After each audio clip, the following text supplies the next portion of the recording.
This week, we're setting the popcorn time machine back to November 22nd, 1995, waiting for Andy to leave his room and we can all come alive.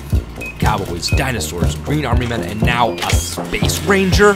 Well, this podcast ain't big enough for the two of us. Take that snake out your boot, grab some Pizza Planet, and let's go to infinity and beyond!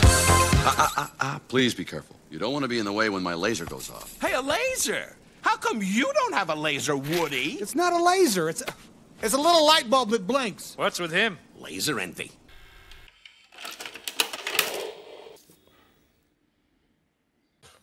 Here we are, another episode, Popcorn Time Machine, where we rewatch, rewind, and react to all the greatest 80s and 90s classics. Some not so classics, but we are on a stretch of classics.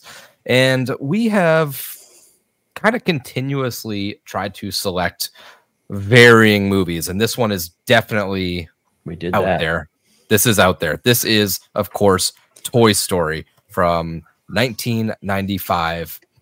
We have the game changer, baby. The game changer. The absolute game changer. Yeah. This pulled Disney into a whole new style of animation.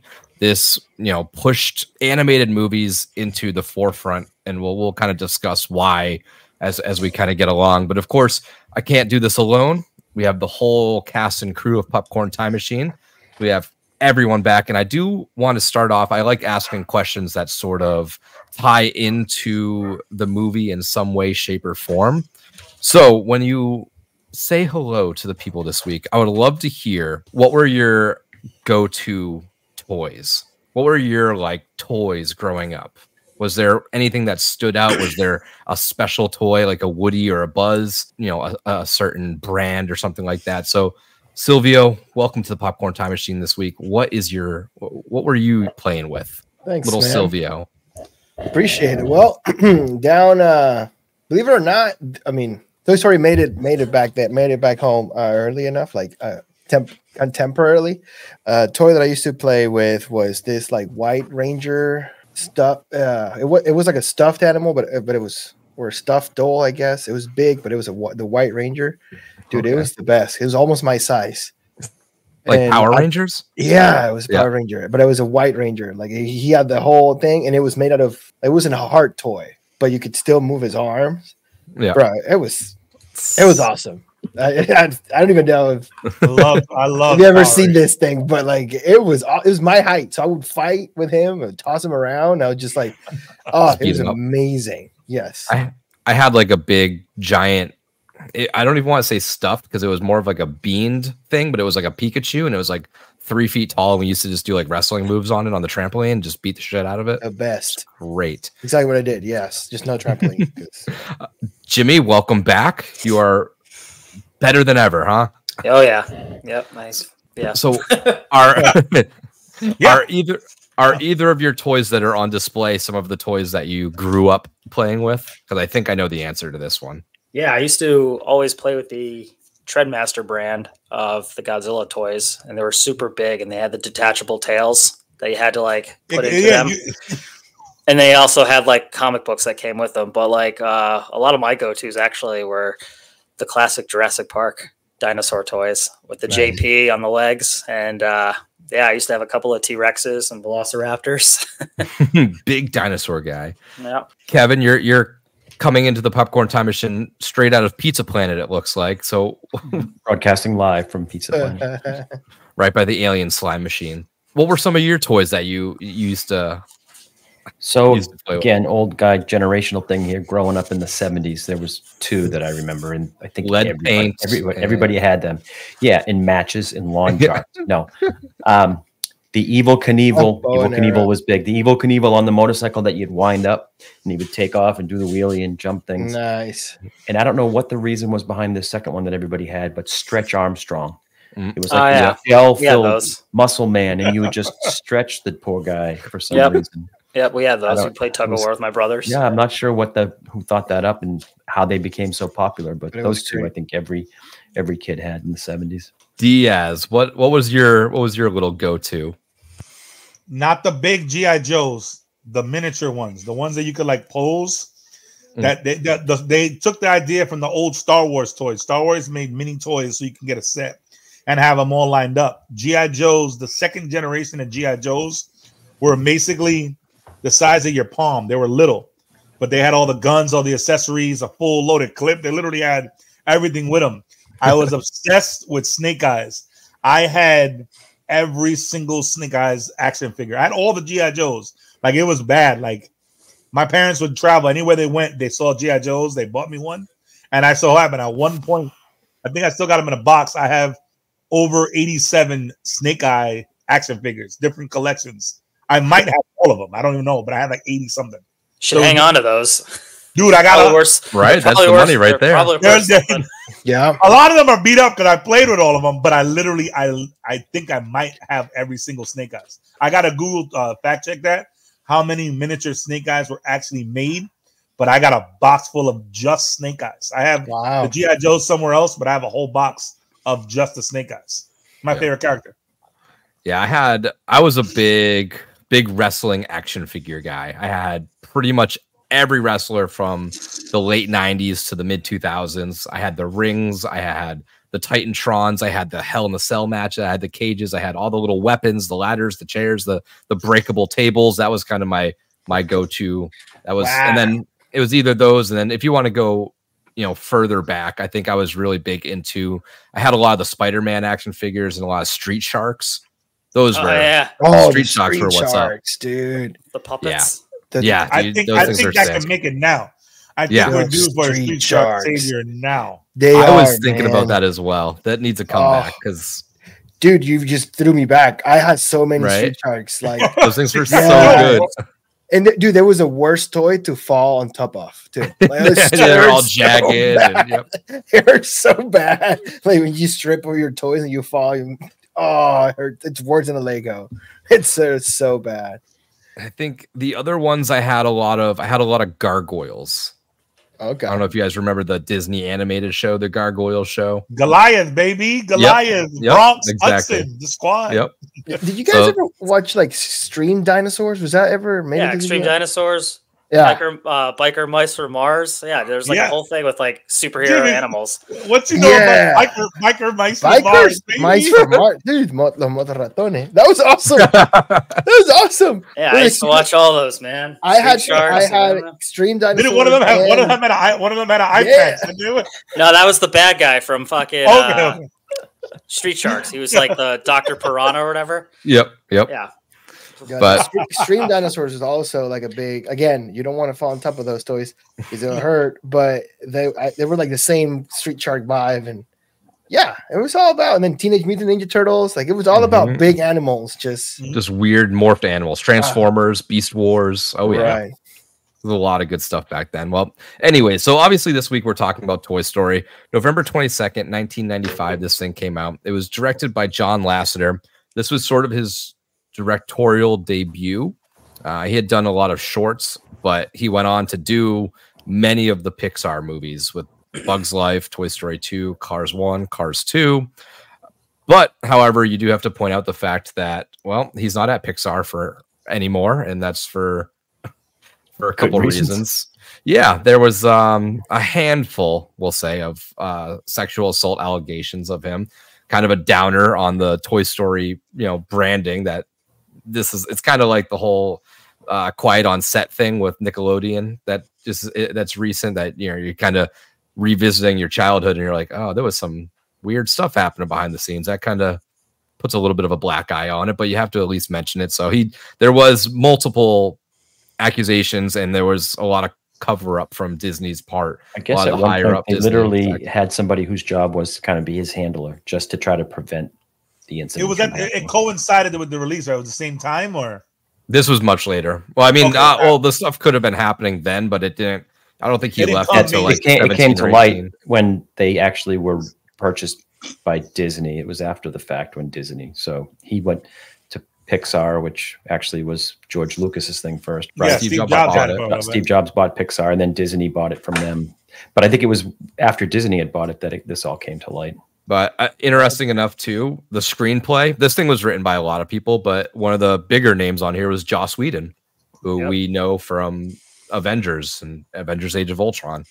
So it's so funny looking back and seeing these names that I just at the time never would have noticed. Starring a pretty big cast, but really it comes down to the duo of Tom Hanks and Tim Allen. This thing just wouldn't be what it is today without these two voicing these characters. It's really tough to view these characters with another voice. There were other people on the list for sure. There was, I believe, Billy Crystal was originally offered the part for Buzz Lightyear, but he turned it down, and then after the fact was like, yeah, that was the biggest mistake I've ever made in my entire life, was passing up on Buzz Lightyear. And then, lo and behold, they give him a call back for Monsters, Inc. to voice Mike Wazowski. And when he picked up the phone, or I think it was his assistant or wife, picked up the phone, handed it to him, they said who it was. It was like, oh, it's from Disney. He just says, yes. Yeah, he didn't even ask you. Nope, because he knew what a big mistake it was to pass up on this. Obviously, wow, it's kind of like I feel like it might be a little bit of an ego blow for some actors when they're asked to voice act. Maybe they view it as like a downgrade of sorts. With stuff like Pixar, I mean, I get it. Toy Story was sort of an unknown. Pixar was sort of an unknown. This was uncharted territory for Disney animation. They were coming off of the Pocahontases and Hunchback and Hercules, that sort of 2D animation. This is a whole new game. Who knew how it was going to be perceived? And obviously it got perceived very well. Very well. There was a couple names. Billy Crystal got offered the role, but Jim Carrey was one in consideration for it. Wow. But they couldn't get a hold of Jim at the time. Jim was one of the people that were thinking. Bill Murray didn't think it was going to be successful. He wasn't sure if he wanted to do a cartoon. He had been asked before, and he wasn't ready to jump into the cartoon game. And they couldn't get a hold of Jim at the time. I can't imagine either of those as Buzz. Like, I could maybe see Jim Carrey as Woody, maybe. Woody, right? Yeah. But I don't know. But it's tough. But yeah, this thing had a $30 million budget, and it made $394 million. Yeah. Wow. They couldn't even add hair to people in this movie. Yeah, that's wild. Yeah, the whole hair thing is interesting. I'm sure we'll get into that. But this thing is in and out. It's like an hour and 20. It's 81 minutes. Like, this thing is I forgot just by the past movies we've done, and just by today's movie standards, like, movies can actually be made with 81 minutes. Right. Like, you can actually tell the story and be in and out. So it's interesting. So I guess we can kind of chit chat. I have a couple talking points before we actually dive into this movie, because I really want to get the idea of where everybody kind of saw this movie and how they perceived it, because I know we all have much different recollections of this movie. And I want to start with Kevin first, because I know that this is probably engraved in his brain. Yes. This movie came out like a year before my youngest son was born, and it was his movie, and it was constantly on in our house. Like, it was VHS tapes, and it was like rewind, and like he'd be mad because it took time to rewind it after he watched it, but it would be on constantly. And then we always joke, because the indication that, and a lot of Disney films are like this, the indication that they make it with adults in mind is that so many times we'd pop it in because he'd want to watch it, and you'd be sitting there and you'd be enthralled and you'd be watching it, and you'd look around and he's like off in his bedroom playing, and you realize that you've been sitting there for 20 minutes watching the movie while he wandered off. But yes, we probably wore out the tapes. We probably had to replace it because he played it so much. That's awesome. I had a handful of those movies that just got worn completely down. But what did everybody else think of this movie? Like, do you remember when you first saw it? Was it as a kid? I want to say I saw this in theaters. I think one of my first movies I ever saw in theaters was Lion King. I want to say I was taken to the theater to see this, but I have no proof of that. Yeah. I actually was taken to the movie theater to watch this movie with my school. It was like one of the school outings, and I got to watch. That must have been a blast. Everyone in your class. That must have been great. Yeah, they used to do that often, and but yeah, I don't remember how I felt when I saw it. I didn't own it on VHS tape. I just thought it was cool, but it did mess up with me 100%. Like, I wanted all my toys to come back to life for sure. Like, it definitely had the same impact. But yeah, That's how I watched this. So did this make you think your toys were real? Absolutely. And in fact, like I'll turn my lights off and I would stare at them to see if they would blink or move. Yeah, with the lights off, dude, and they would move, right? Like they would just do whatever they'd be like, oh, I'm gonna sit more comfortable here, whatever. Like they stupid. Yeah, what did everybody else see? Like, did they see this as a growing up, or see it later on, or was this a childhood movie? I saw it when I was a kid. Yeah, I saw it too. I was in theaters. My parents took me. I was pretty pumped about the whole like 3D thing because that was so revolutionary at the time. You know, we were so used to 2D drawings, so that hooked me right there as a kid. Yeah, it's crazy that this really did kickstart that Pixar run, where they've now at this point I think made 27 total films. They've made around or more than $15 billion at the box office total between all of their movies, and 2 out of the 3 top 3 are Toy Story franchise. I think it's probably 3 and 4 I would say are in the top 3.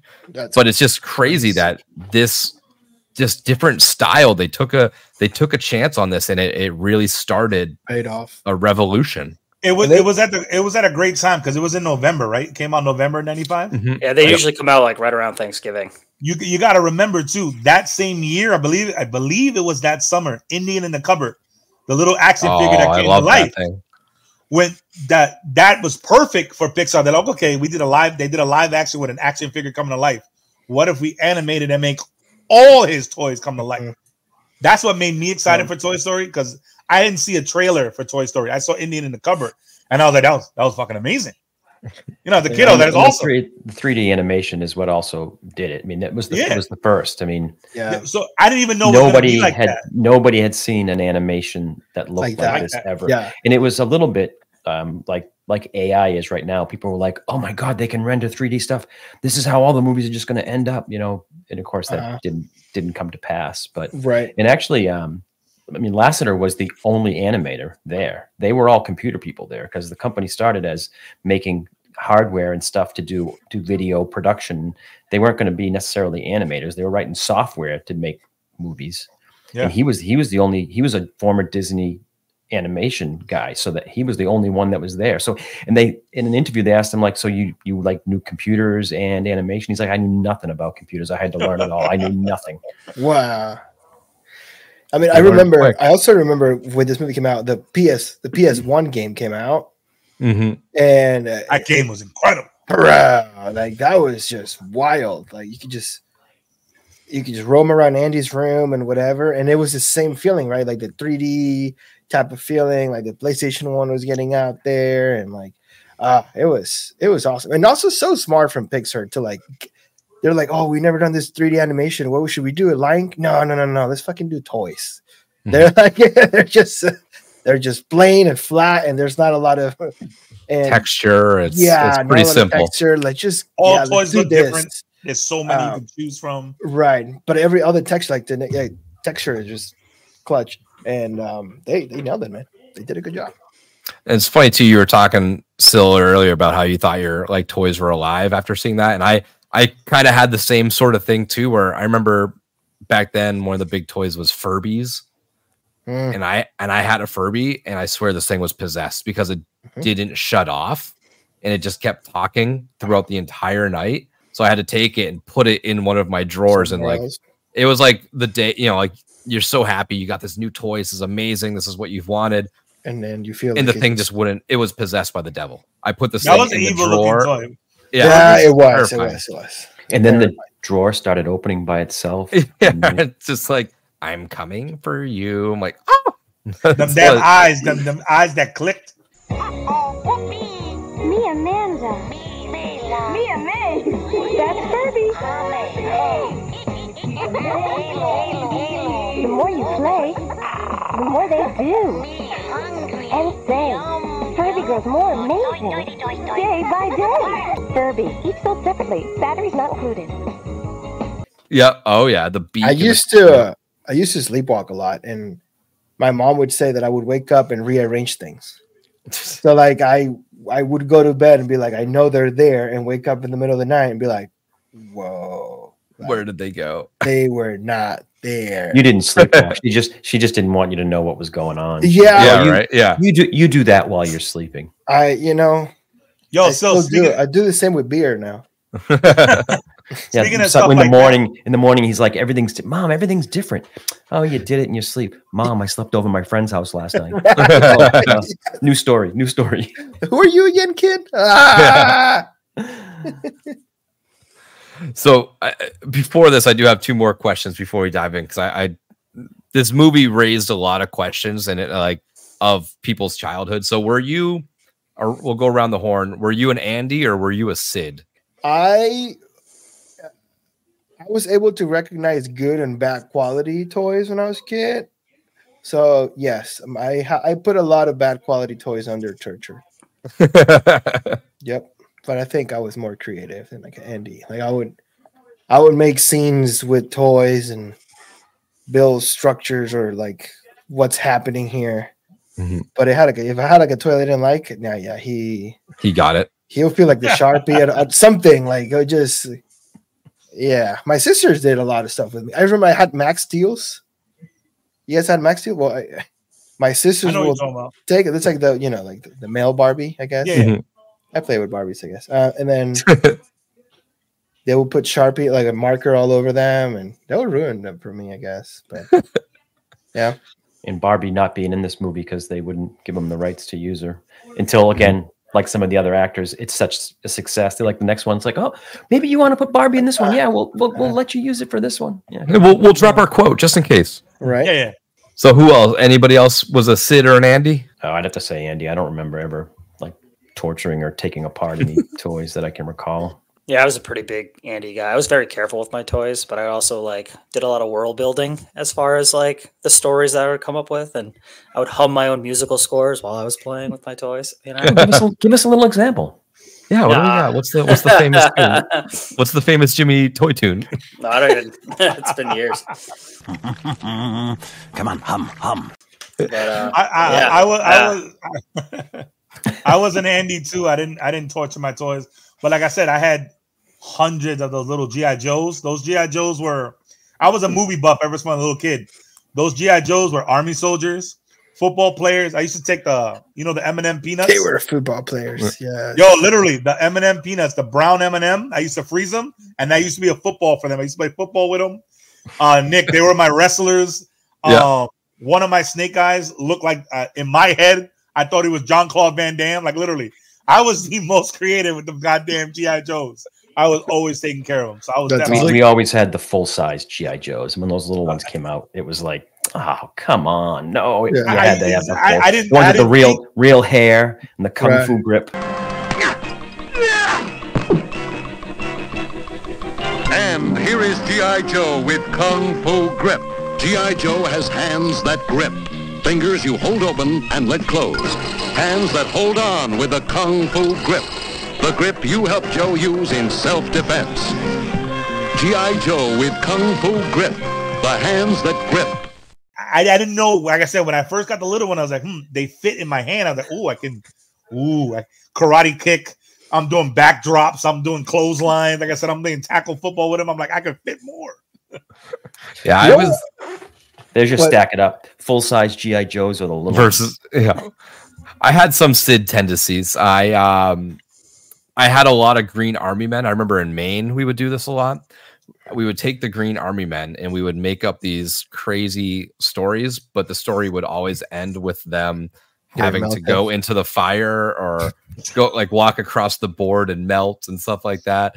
And also being like a wrestling fan, I definitely had some Inferno matches with my wrestling action figures and scalded them. I remember Kane.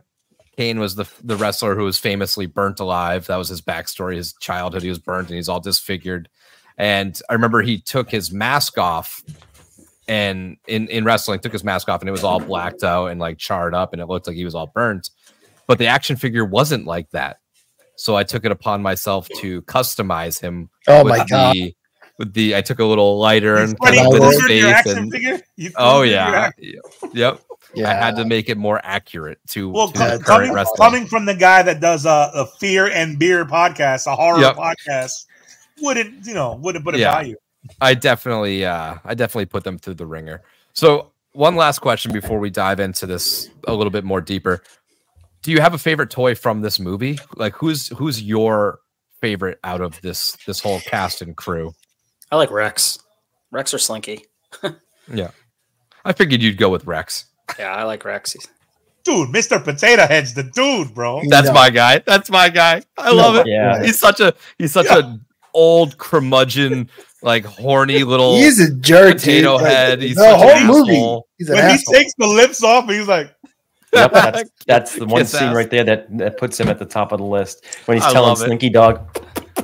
I just popped popped. ha ha ha on the speaking spell. The ha ha. I just popped that on today for the first time, and like it's all the adult jokes that kind of go over your head. And I just got that. Like, oh, that's what he meant. I didn't know that what he meant as a kid. And I mean, and Don Rickles as a comedian. Oh I man, know it's an older generation, but he was a snarky, rude, crude guy. Like you could see a little bit of him in that character.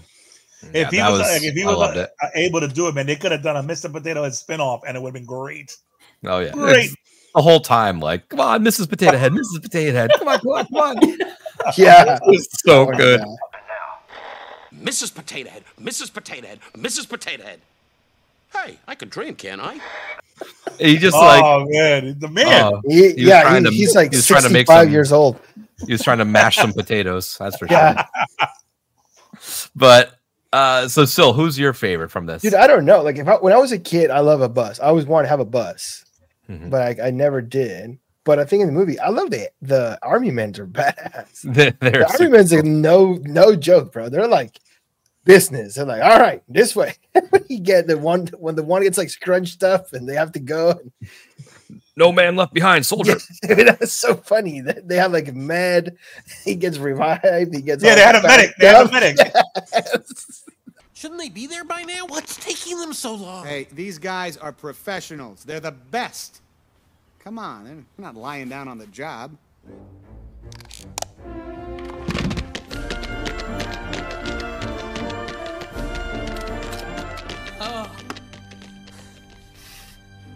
Go on without me.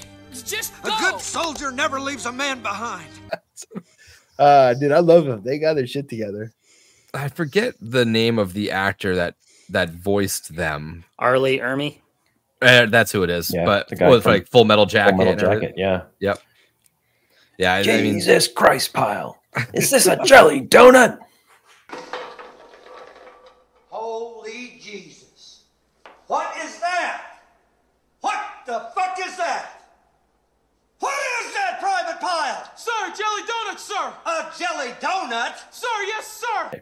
Remember, he started as a consultant in Full Metal Jacket, and then Stanley Kubrick cast him as the didn't want instructor. to, but he didn't want it. He didn't want to be an actor. He worked hard and like was supposed to be there just to train, and right. I think he might even did like had it recorded like of him doing the scene, and then once he saw Ermy doing the scene, he said, "Okay, you got the part."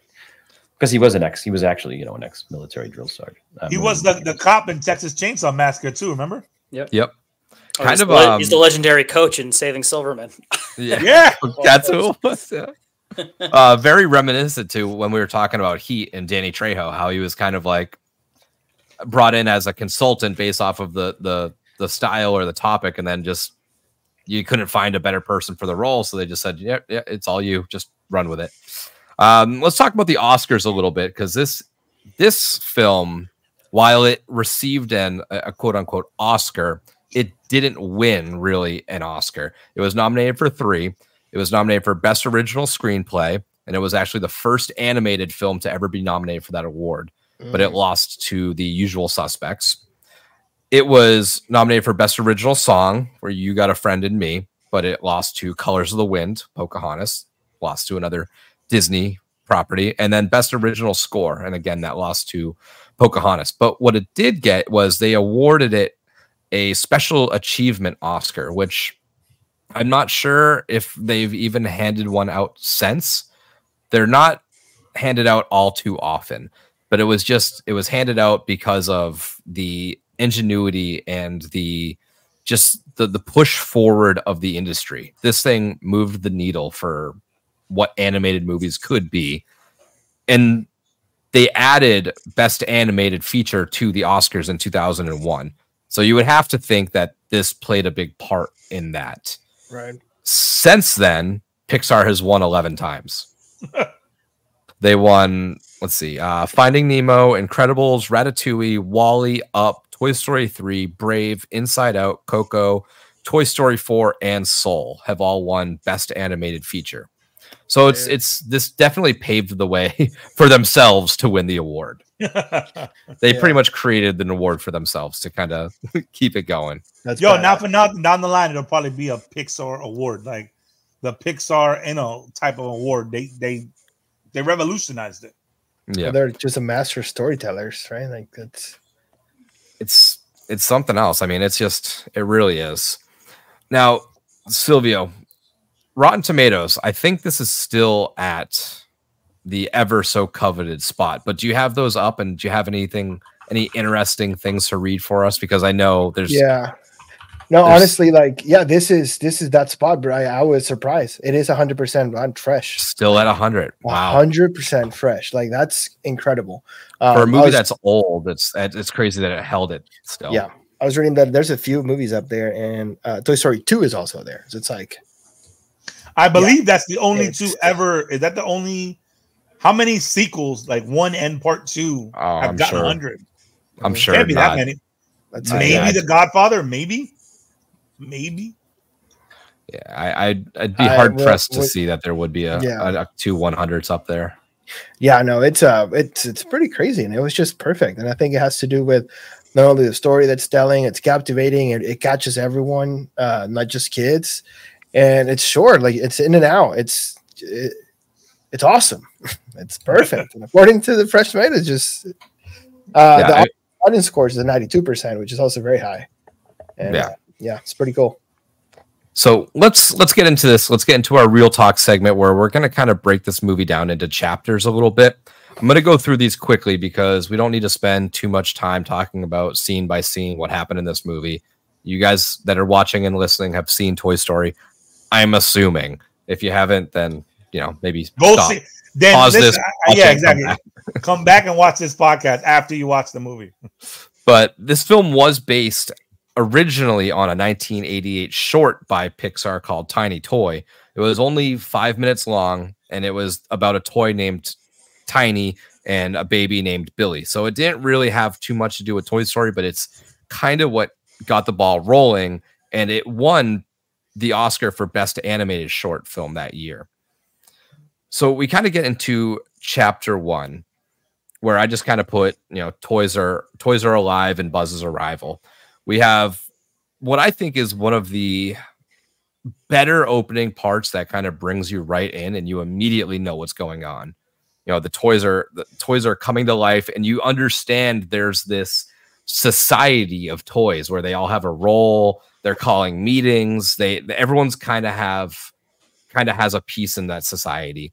And we start with Randy Newman just spitting fire immediately. This thing has Newman written all over it. But like I said, it has a great job just introducing the toys. I love the whole toys are at the window watching as all the presents come in for the party for Andy, nervous, hoping that they don't get replaced and shelved, put out into the next garage sale. You have Rex up there, a nervous wreck. Yeah, with anxiety. Any dinosaur-shaped ones? It's like, they're in boxes, you idiot. When it's a small box, they're like, oh, that's a nice small one. And it turns into a small one, and they all scream. That part, I love that part because they scream, but then it goes to like the long, far away shot of them all in the window, and the blinds are just like, ah. They're getting bigger. Wait, there's a nice little one over there.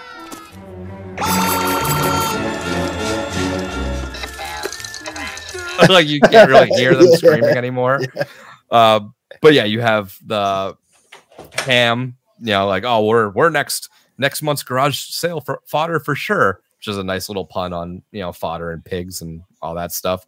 You have the whole Army Men operation scene where they're going down and relaying the information of what toys are being opened. And then you get the inevitable inclusion of Buzz Lightyear. He gets brought up in a real last minute kind of nail biter scenario where the toys have to get back into place and not be caught by Andy because they come in, Motherbird. Come in, Motherbird. Mother's got a surprise gift. Yeah. Oh, what do we have here? Wait! Turn that thing back on! Come in, Motherbird. Come in, Motherbird. Mom has pulled a surprise present from the closet. Andy's opening it. He's really excited about this one. Mom, it's a huge package. Oh, get out. One of the kids is in the way. I can't see you. Hey, the positive, negative. Oh, get out of my way. I got it. But they get it just in time. Woody gets back on bed and then quickly gets shooed off the bed and insert Buzz Lightyear, Space Commander, right there. So I think the best scene, the scene that just defines this little segment of the movie, I think for me is when Woody meets Buzz for the first time. Once he climbs up there and Buzz is, you know, like really hesitant, like aiming his laser at him and kind of circling him around, and the other toys pop their heads up and he thinks that he's crash landed. And I was just curious, I'm curious about that is, do you think every toy has this initial shock where they're like, they think they are what they are and they have to come to this realization that no, they are in fact just a toy? Because it doesn't seem, you know, all the other toys we kind of really get introduced to are sort of acclimated at that point. Buzz is sort of the newbie. So I'm curious if this is a thing that they all went through. I think it might be. And when going back to where the claw picks up the aliens, like that's their world, right? That's what they know. That's all they know. They don't know there's an outside. Yeah. So maybe the new toys just believe they are what they are until, you know, and So it's like growing up. Buzz right? doesn't know he's a toy, then how come when the adults or when the humans come in, he drops to the floor like all the rest of the toys? That's a little weird. That's a little. You got to adapt to the situation. If everyone else is doing it, that's true. And it's not. They definitely didn't look into that part that deep. But the scene where he sees the commercial for himself and then he's like pulling the sticker off. Yeah, he's all sad and emo. I love that part. But so that's the first little chapter, that introduction. I think it does really well. Some fun little notes. They saw that when they were trying to come up with a name for Buzz Lightyear, at first he was going to be called Lunar Larry. That would have been better. Come on, yep. Lunar Larry. And then they pivoted from that to Tempest from Morph. I don't know. And then they ended up on Buzz Lightyear, which is obviously an homage to Buzz Aldrin. Okay, can we describe Lunar Larry real quick? That was just the original name. Lunar Larry. Like Lunar Larry comes with he comes with like a keg of beer or something. Like he comes. He's retired. Weird overall that's like ripped here and like he's got like chest hairs coming out of this. It's more of a wrestling action figure style. There's duct tape on the helmet. Yes, dude. Oh, Lunar Larry. I think that name had some. I think they had some legs with that name. That could have been a good name right there. They should introduce Lunar Larry in some of these next movies. In the next Toy Story, they should have generic versions of themselves, like Lunar Larry instead of Buzz Lightyear. Yeah, generic Woody. Remember, there's generic toys of everything. So the Walmart brand of these toys. Yeah, yes, it would be great. It would be great. I like that. So we're gonna kind of get into chapter 2 here, and the second chapter of this movie is really just all about kind of Woody's jealousy. He is just extremely threatened by Buzz's popularity amongst the other toys. You know, we kind of. It's interesting too because we're starting in this area to see signs of what Woody originally was going to be. When they first pitched this movie, he was kind of a different character. He was sort of an asshole who just like was mean to all the toys. He was kind of a villain. He was more of a ventriloquist dummy. And they kind of pivoted, and there's still aspects of that in this like jealousy segment, which is pretty funny. But one of my notes was how Mr. Potato Head is just such a shit stirrer. He's just like, oh, Woody, why don't you have a laser? It's just, and that goes into my theory that I think Mr. Potato Head might have been Andy's favorite toy until Woody came along. And like he was replaced. So I think he's just trying to like dig back at him to like get him for taking the top spot. He's sour. He's a sour potato. Exactly. Yeah, he is one sour potato. But we have the whole falling with style scene where Buzz is still convinced he can fly. And then you have Woody, where this is really what kickstarts how the movie goes. Andy's only going to be able to bring one toy, and he sees that there's a crevice in between the wall and the desk, and he's going to push Buzz and hide him, and kind of, no harm, no foul. There is harm, there is foul. It ends up swinging a lampshade, knocks Buzz out the window, and the whole toy community is now blaming Woody for murdering Buzz because can no longer be seen. This also introduces Sid. We kind of get the whole telescope of Sid. Like, that is Sid. He's destroying toys. He's blowing up Combat Carl, and he's laughing out there. And Buzz is like, "That happy child." That guy. He's stoked. But I think my big scene for this that just kind of defines this is that big confrontation between Woody and Buzz, where he's just kind of like opening up his helmet. He's mocking him for thinking he is the Buzz Lightyear. He's like, "You're a toy." Yeah, when Woody realizes that, like, you actually think you're him. Yeah, you think you're the Buzz Lightyear. Oh, I thought it was a joke the whole time. Like, the scene when he hits the button and opens his shield, and he's like, "My eyeballs could have been sucked out of their sockets." But that's what I kind of view as the defining moment in that second chapter of Woody's jealousy. Obviously it kickstarts it with him being pushed out the window, but also a fun note: when Buzz gets knocked out the window, we get to hear the famous Willem scream, which, if you don't know what the Willem scream is, it is taken from the movie Distant Drums in 1951. It's a scream sound of a guy that got like sucked into like a swamp or something.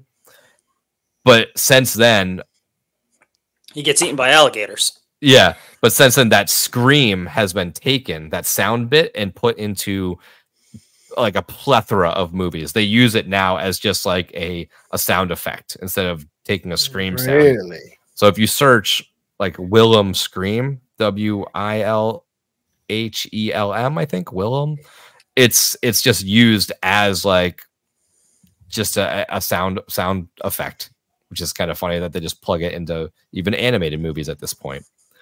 Huh. So we get into chapter 3. Chapter 3 is just kind of lost toys. Wood and Buzzy are lost outside of Andy's house, and they're kind of racing around trying to figure out where to go.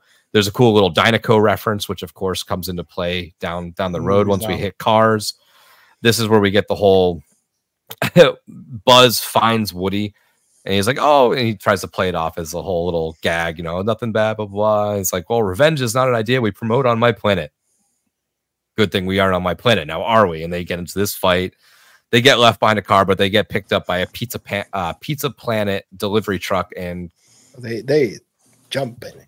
They jump in there. Oh, yeah. That's so funny. He has to trick Buzz to get in it. Like, "Buzz, I found a rocket ship." Dude, it's so funny when he jumps in, buckles in. He's like, there are no passenger restraints in the cargo area. He's like, "Come on, dude." It teaches kids, right? Like, hey, don't sit in the back, like sit in the front. You'll get hit with toolboxes. We'll talk about that later. I got something about that, teaching kids something in this. But yeah, we end up this chapter ends really in the Pizza Planet. We get there, and they're on a mad dash. They see Andy. They're so close they can just jump into the little kid's cart or whatever it is. But Buzz runs off into the spaceship claw machine, and the aliens, they get sucked up and they get taken by Sid. But I think the big scene of this chapter is really when they just that initial getting into Pizza Planet, running around, and it's kind of like a couple scenes smashed together, but it's a short movie, so they kind of piece together. But I think Pizza Planet might be my favorite fictitious restaurant that never came to be. Yeah. How they didn't capitalize on an actual Pizza Planet. Well, they didn't model it like the actual Pizza Planet, but there was they did have it themed. There was a Pizza Planet at Hollywood Studios that by the 3D Muppet experience that's gone now, but right across from the 3D Muppets at Hollywood Studios, that used to be Pizza Planet. Yeah, but like it was a real pizza place, but it wasn't. Yeah, the inside didn't look like the Pizza Planet. It was just walls and boring. Like I wanted the alien slime. I want the Wacka alien. Hey, it could still happen. The NBA experience failed. Right? Disney Yeah. Please, still be doing something with that. Put a Pizza Planet. I mean, they did the whole Toy Story expansion, and they didn't even put a Pizza Planet. Like, come on! Like that's just absurd to me. Absurd. I'm at one of the expansions myself. Yeah, like there needs to be a Pizza Planet. This place looks gotta be so good. As a kid, all I wanted was Pizza Planet pizza. Yeah, like it just looked just so think about good. If Disney was to capitalize on what Dave and Buster's was to do, literally do what they used to do with Disney Quest and just redo it, Pizza Planet, make it more pizza oriented, and literally get arcades. Only arcades, Disney arcades. Listen, spend the money, make an Aladdin type Pac-Man game, make it go crazy with Disney games with all the IPs they own. Forget about it. Yeah. So chapter 4, this is where we're kind of facing Sid's torture. This is like the intro to the whole Sid experience. So this is where I really love the whole intro of them where he runs in, he grabs his sister's doll, and you see Buzz like, I don't believe that man's ever been to medical school. But he's obviously this is a big shift in tone because everything else has kind of been buddy comedy, happy-go-lucky, and now it's sort of like horrific and scary in a sense. But you have the complete opposite of Andy's room. Like it's just dark, it's gross, the toys are all like portrayed as these cannibalistic creatures versus Andy's toys where they're like set up and happy and playing. It's just a complete contrast between the two, which is just it's always nice to kind of see the exact opposite. This is also where we one of the cool features of toys back in the day was like glow in the dark. Like that was such a big deal, and like they just glow in the dark. You actually see Buzz doing it. It's so cool. He does, yep. And it's funny too because you see it in the commercial too. So this is the little scene where Woody gets tortured with the magnifying glass and gives him the dot on his forehead where they kind of melt him. And if you look closely too, the carpeting in Sid's is like the same design and pattern of the Shining hotels, like the horror rugs. Yeah. And Sid, I think they said that he was kind of portrayed or modeled after Sid Vicious from Sex Pistols. I think it was, could be mistaken, but I believe that was they drew some inspiration from there as well. But we have Buzz's breakdown, and they kind of that's kind of the scene that I use to define this area, is when Buzz sees the commercial that he is in fact just a toy. He opens up his list, like his little wrist guard, and it says made in Taiwan or whatever, and he hits his own button and it says what it says on the commercial because there's a little Buzz Lightyear. It brings him up to fly out the window, and he flies, but he doesn't fly out the window. He flies and he crashes, he breaks his arm, and he turns into Mrs. Nesbit. The best. Which I think that whole segment, like that whole combo is really what defines it. Drunk on tea. Yeah. Drunk on tea. Yeah, that was so funny. It's like 1 minute you're saving the galaxy, and next thing you're having tea with Mary Antoinette. Oh! He's just like losing his mind. The apron's a little too much. Did the hat look good though? The hat was good. He's like, no, I can deal with it. That's just a little bit of depression. I'm a sham. I'm nothing. It's just a complete breakdown. But that's the scene to me that kind of defines this chapter. Next up, chapter 5 is kind of where the friendships form. This is where Buzz and Woody sort of have to get on the same page because they see the other toys across the way in Andy's room. They're trying to get across. Buzz is still sort of in his depression, but Woody has to kind of pull him out of it. Woody gets stuck under a crate, and Buzz kind of helps him out of that. Sid grabs Buzz, and it's sort of detonation time. He's going to strap a rocket to him and blow him up. And this is when Woody kind of comes up with the plan to kind of break the rules a little bit. They're going to confront and scare the hell out of Sid. Just kind of. And when he's trying to recruit all those toys to help him, that's where they put in the turning point, the story turning point, where Woody says, I have to help him. He's my friend. He's my only friend. And then you're like, oh, we just turned the corner. Yeah. So that's like a good little shift right there. But the scene that defines this chapter is obviously when the toys confront Sid. You know, Woody is sitting on the little fire pit, and right before he's going to light the match, he starts doing his like pull string commands of, you know, there's a snake in my boot. You know, someone poisoned the water hole, and then all the toys kind of emerge, and he starts speaking directly to him. He's busted, he says. Yeah. Who you calling busted, Buster? Yep. Oh, what? I'm talking to you, Sid Phillips. Right. Yep. And that's the whole, I mean, the way it ends too, the we toys can see everything. That's creepy, dude. Yeah. So play nice. He like comes to life. I was like, oh, and then that kid's going to therapy. He's done. He's done. But that's the scene that kind of defined that for me. The next up, we have chapter 6, Racing to Andy. This is really more of a montage than it is a scene. This is Buzz and Woody escape Sid's. They catch up to the moving truck, which I don't know how or why, but the moving truck's got like 6 boxes in it. It's only Andy's toys, no furniture, no nothing. No furniture whatsoever. But they catch up. Woody jumps in. Buzz kind of jumps off to fend off the dog, and he grabs RC, throws him off, and then all the toys are freaking out. He's like, "Oh, he's back at it. He's doing it again. He's killing more toys, dude." And he's a max murderer. Potato Head, dude. Potato Head's a jerk, man. Like he just kill him, monster, dude. Like he doesn't help, man. He is starting the lynch mob. He's the Yo, one. I didn't think about what you said, Nick. That is true. He could have been Andy's favorite at one point. Yeah, that's what I think. I don't know if that's a. I read theory, like Wheezy was one of his favorite. Oh, because that comes up in the next movie, 2, right? I think. Second one, yeah. He gets put on the shelf because of Squeaker. Yeah, right. Well, the whole racing montage is really just the scene that sticks out in this part where it's, you know, they're almost there and then they're not there. They're almost there, they're not there. You know, he's getting there and then the toys shake him up and the car goes crazy. And then finally the battery dies and they're kind of slowing down.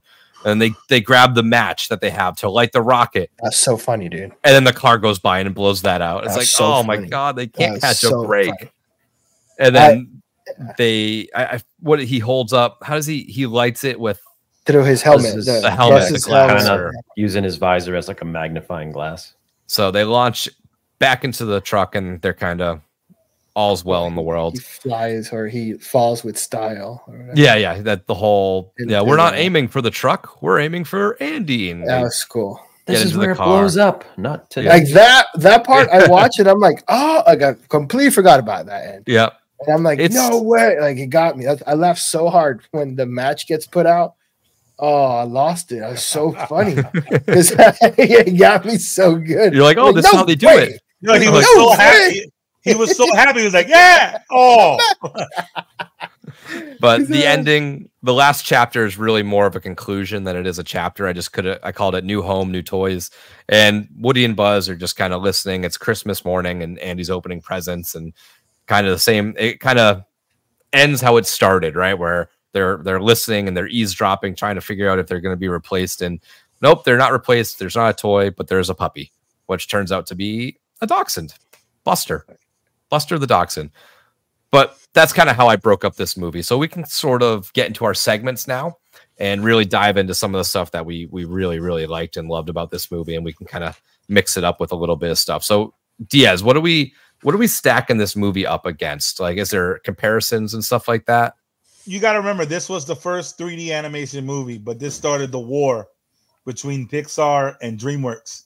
So you had this that came out in 95, and I believe in 96, DreamWorks Studios did their first one, which was Ants.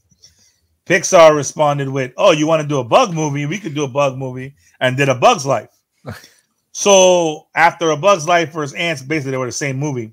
DreamWorks was like, okay, let's do something else. And that's when DreamWorks dropped Shrek on them. Mm-hmm. So I would say let's stack up Pixar's first 3 heavy hitters.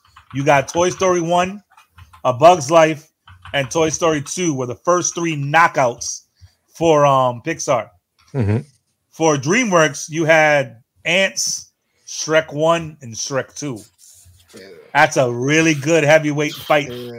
Because both bug movies were Yeah, they squash each other. Yeah, but Toy Story was a game changer. but Shrek 1 was amazing. Shrek 2. And then Shrek 2 and Toy Story 2. That's tough. Those are very comparable movies because you got the two originals, you have the sequels, and then you have the two Bug style movies. I think Ants obviously loses to Bug's Life. Yeah, that honestly, that's gonna give the edge because I think. But A Bug's Life wasn't good either. But I know Toy Story is probably more accolades and better movie, but I watched Shrek way more Shrek 1 and 2 than Toy Story. Yeah, I think so. Toy Story and Shrek are like counterparts in a different class than all of the ants or bugs ones. They're just like, to me, that's like Arnold Schwarzenegger and Stallone. It's like hard to pick who's better. It's not necessarily anything to do with animation. It's storytelling. The story depth in those like ants and Bugs Life. The storytelling is okay. Well, we can get. I mean, no. So okay, Toy Story or Shrek right now. We'll put them right on. Stack it up. Toy Story 1 versus Shrek 1. What had more of an impact? What was better? I vote Toy Story. I think Toy Story had obviously. I think it had the better impact, but I think I kind of enjoy Shrek more. Because this is such a quick in and out style movie. A lot of the aspects of Toy Story that I really love, we didn't spend a lot of time with, which was the interaction amongst Andy's other toys and stuff like that. And that we'll kind of get into that once we get into our Stop It segment. But for me, Shrek had a lot of that. I felt more comedy with Donkey, obviously, in Shrek. That duo was kind of, again, they're both buddy movies. They're both... You know, and they don't like each other and they become friends. I mean, the two characteristics of the two different studios is that Pixar is more deep storytellers and DreamWorks is known to be lighter, more comedy heavy, more pop culture references. So, so what you're saying kind of describes their style. Well, and in a sense, DreamWorks kind of started taking a jab at all the Disney, right? Like with Shrek immediately did, all the fairy tale stuff. Like all the fairy tales went to. I don't think, and that, to tell you the truth, I think Pixar started that fight because remember the first DreamWorks was Ants, not Shrek. It was Ants first, and then Pixar said, "There's a potential for a Bug movie. Let us show you how it's done."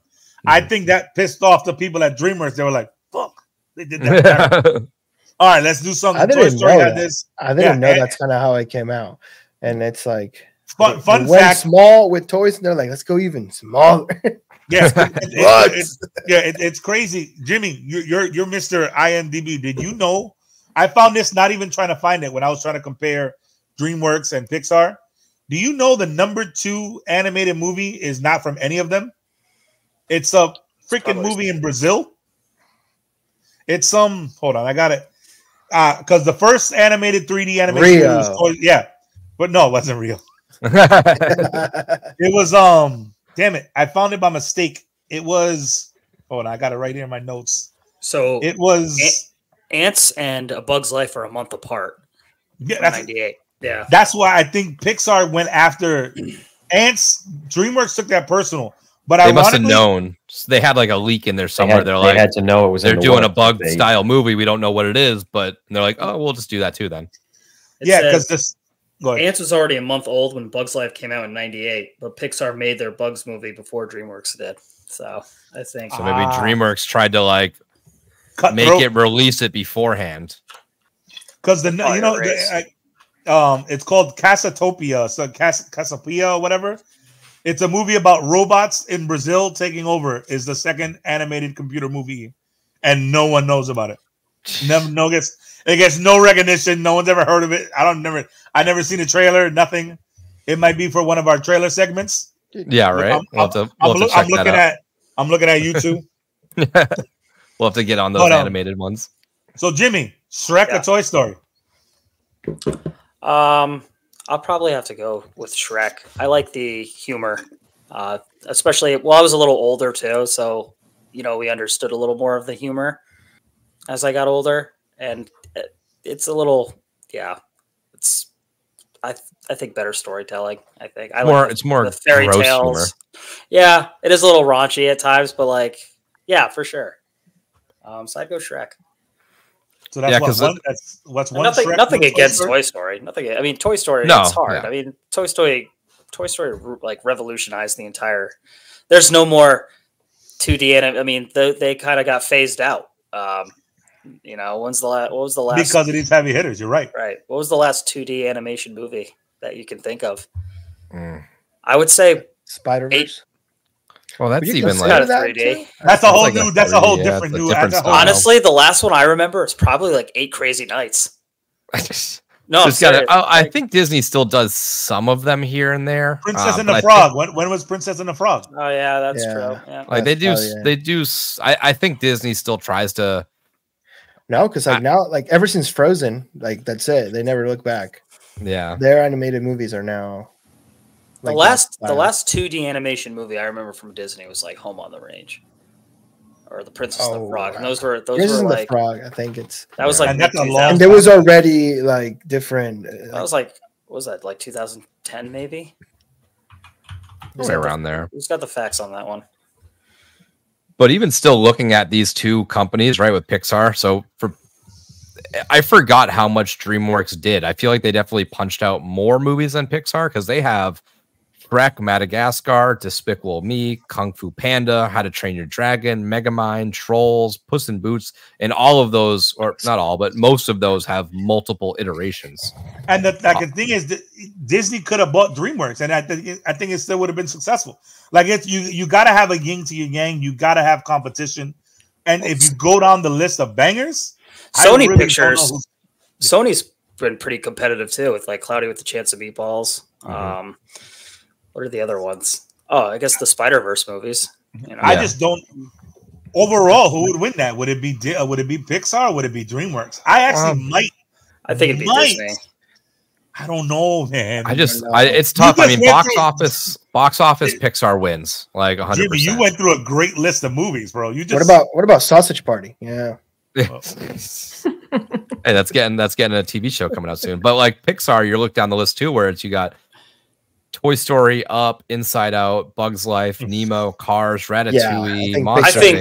I think Disney has a lot more hits than misses. I mean, they don't Pixar. As far as Pixar goes, I think Pixar's way more hits than misses. They rarely miss. Yeah. Pixar, I mean, like, dude, remember Planes? Like, no one remember Planes. Yeah. Like Cars 2. Like, those are kind of like the, But I mean, they had some misses, but. They had some good. They had. Oh man, it's such a great debate. Speaking of that, they never really miss on originals. Like their sequels, kind of get a little whatever. And I think Planes wasn't Pixar. I think that was a Disney spinoff. I don't think Pixar held that. No, I think they made a full movie. They made a full movie. But I think it was strictly. I think it was strictly Disney. I don't think Pixar wanted to do Pixar that. Pixar wasn't part of that. I don't think so. But like. Again, Cars 2 and Cars 3. But even and it was only a year earlier. I didn't realize that, but The Lion King was only a year earlier. Lion King came out in '94. Crazy thing too about like a stack up thing. Like I said, Disney, like Pixar versus DreamWorks. In '95 alone, Disney dropped Pocahontas and a Goofy movie. Like that's a perfect stack. Like how.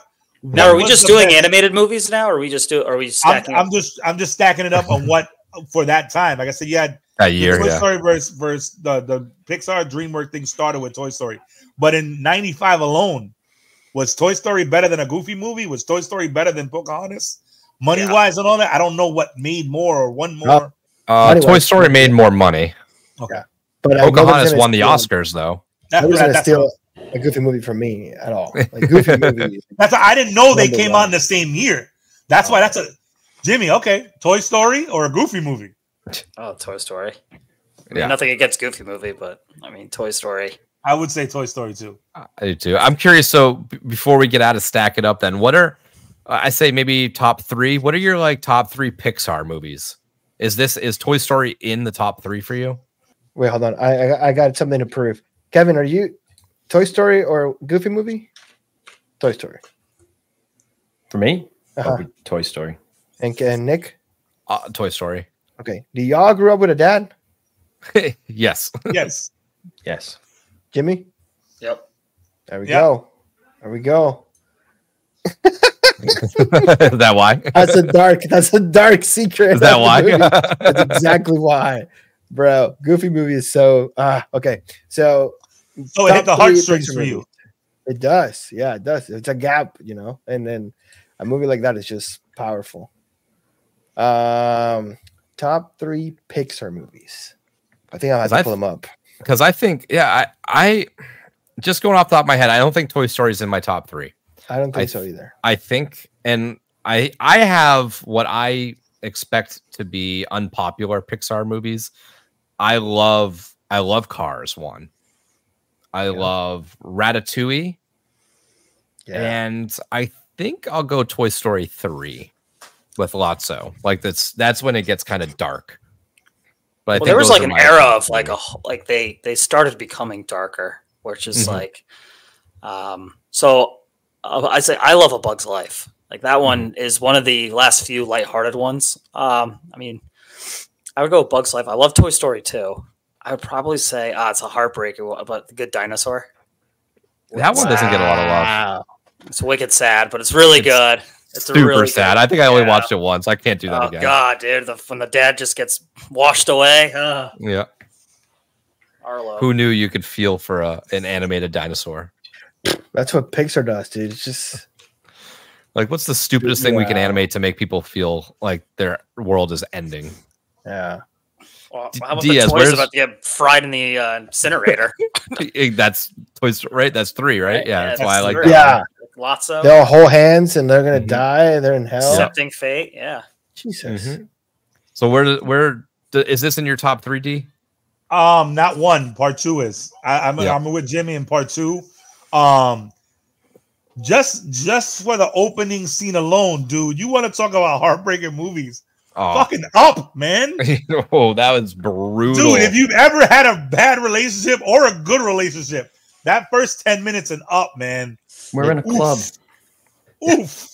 Yeah, Up would be in my top 3. So it would go Toy Story 2, Up, and as much I'm a superhero guy, I love The Incredibles, but I like Cars 1 was awesome to me, bro. I love Cars. I rewatched those recently. Cars 1 would be in my 3rd, but damn it. I just realized something, man. I just realized something. So you know how like we just brought up the whole thing about how they have to get acclimated. Do they know who they are? Mm-hmm. Woody in Toy Story 2 has no idea like how famous like he is. He doesn't realize there's a ton of merchandise about him. There was a show. That's true. So that's interesting. I just thought about that. So before we, I want to hear Kevin's top 3, but I want to go off of what Jimmy said because I read this like fan theory, and it's pretty dark, that Woody, well, obviously in this movie we don't see Andy's dad at all, so the theory would be that Woody was Andy's dad's toy, and that's why he loves it so much, because he's like, Woody like is not popular for the present day, right? He's kind of like a retro toy. He would have been like a big toy in the 60s or 70s or 50s or whatever it might have been. So it's like weird that his favorite toy is like not present day toy. Wasn't that like Jessica though? Isn't the theory that Jessica is Andy's mom's toy? Isn't that a theory? Who's which Jesse? Jesse. Oh, the cowgirl. Yeah, the cowgirl. Yeah. Isn't it the theory that well, that's why Andy's hat is not Woody's hat. It's Jesse's hat from the second one. Right? You see it. I think there's a theory too that Jesse is possibly Andy's mom's. Well, Jesse, the Jesse we get is from the Collector, right?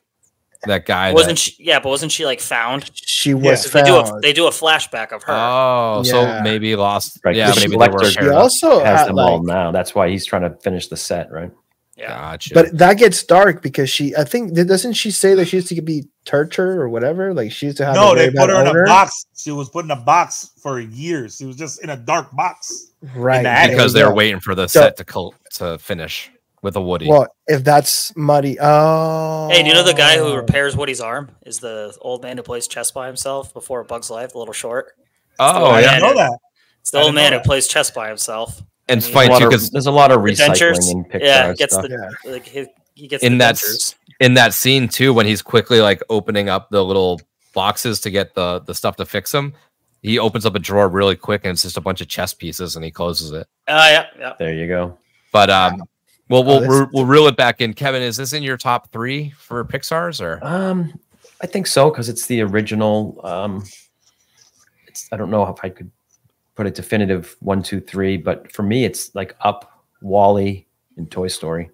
Wall-E, Wall-E never gets a lot of love. I'm there with Wall-E. I'm there with Wall-E and Ratatouille. Ratatouille was good. I've only seen that a handful of times. I don't know why. I never go back to it, but I always like it when I like. It's true. It doesn't. I noticed. It doesn't have a. You kind of forget. It's not a big on replayability, I guess. I feel like it gets lost in the shuffle because there's so many Pixar movies, so it kind of just gets lost in the sauce. Incredibles are awesome too. It's Elemental. I've only seen Ratatouille once, maybe. I don't think I've ever gone back to it. I think maybe that's what I'm saying. It's a great movie, but no one ever watches it again. No, you should. It's really awesome. And it's crazy too. I think the number 1 box office of any Pixar was Incredibles 2. I think it made like 1.5 billion.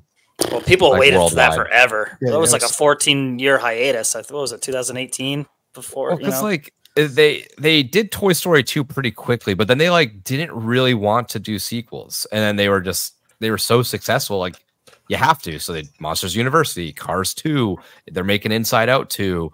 They've got Toy Story 1, 2, 3, 4. Everything out. Listen, yeah, the amount of money Inside Out 2 is gonna make is stupid. Everyone in the world has anxiety. Everyone has depression. Everyone goes through envy. That new movie is gonna blow every record. Everything. Yeah, everything. I think so too. So, do you know a Pixar movie that I didn't like? Turning Red. I didn't see that one. I don't. Pandemic hurt that. It's like the panda or something. The red panda. I want to switch out. I want to switch out The Good Dinosaur. Give me Onward. I liked Onward. That's like one of the least like popular ones, but that's a heart. Yeah, I know. That's another tough one. It's for the nerds. It's like the D&D brothers. That was pretty good too. It's one of those things that like you somehow subconsciously just forget about it. Yeah. Well, they tried to ride that like superhero train too, because it was Tom Holland and Chris Pratt.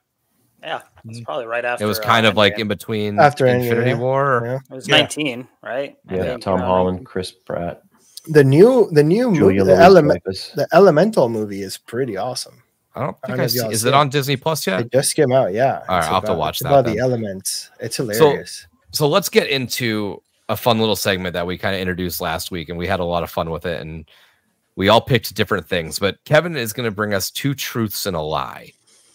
We have to guess which is the lie. Last week, me, Silvio, and Diaz all picked a separate one. So he definitely got. So someone's going to double up today. So or double or triple. Someone's going to be left in the dark. So I'm very curious where we go with today. Jimmy, you take this one first because you missed last week's on this one. This is fun. You started, brother.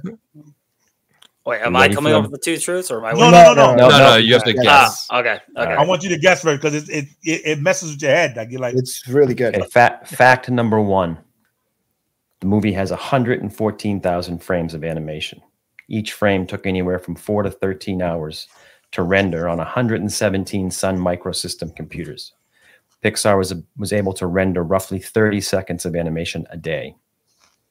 In Sid's room, there's a poster that says Wraith Rock Monster, which the name would appear to be about an apparition of a monster possibly made of rock. Okay. But it was really the name of a band John Lasseter was a member of briefly in the early 1970s.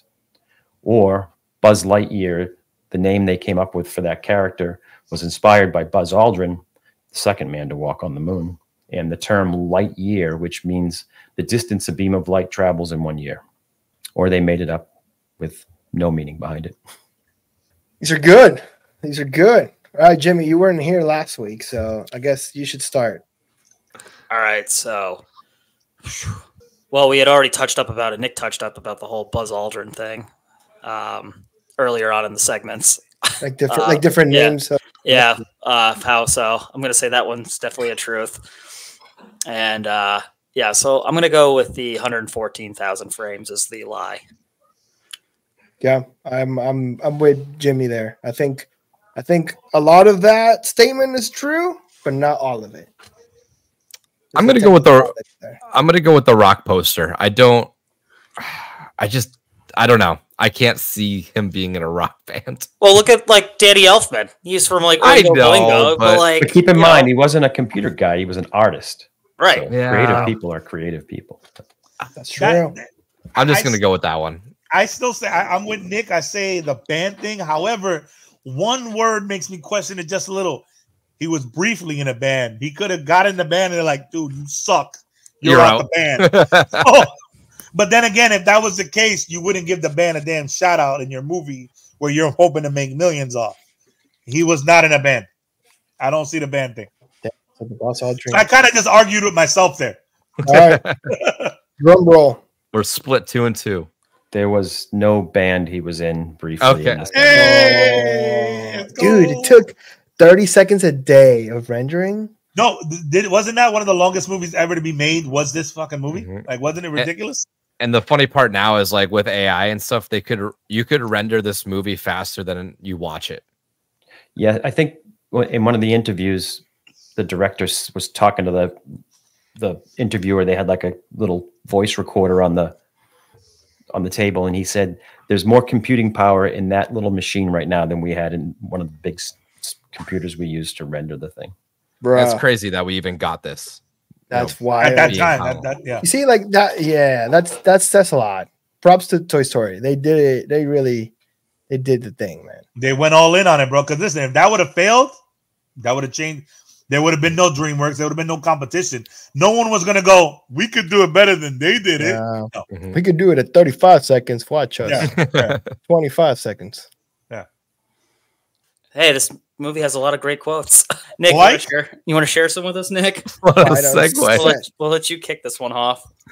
Oh man, yeah, this does have a lot of crazy like lines and stuff like that, and I feel like mine's gonna be the ones that aren't really talked about because we talked about earlier how I just love Mr. Potato Head. I swear to God, they were gonna have the same quotes, bro. They were gonna have the same quotes. I took two. One when the army sergeant was like, "It's bed sheets," and Mr. Potato Head was, "Oh, who invited that kid?" Okay, second present. It appears to be. Okay, it's bed sheets. Who invited that kid? I love his just quirks. He's just such a dick.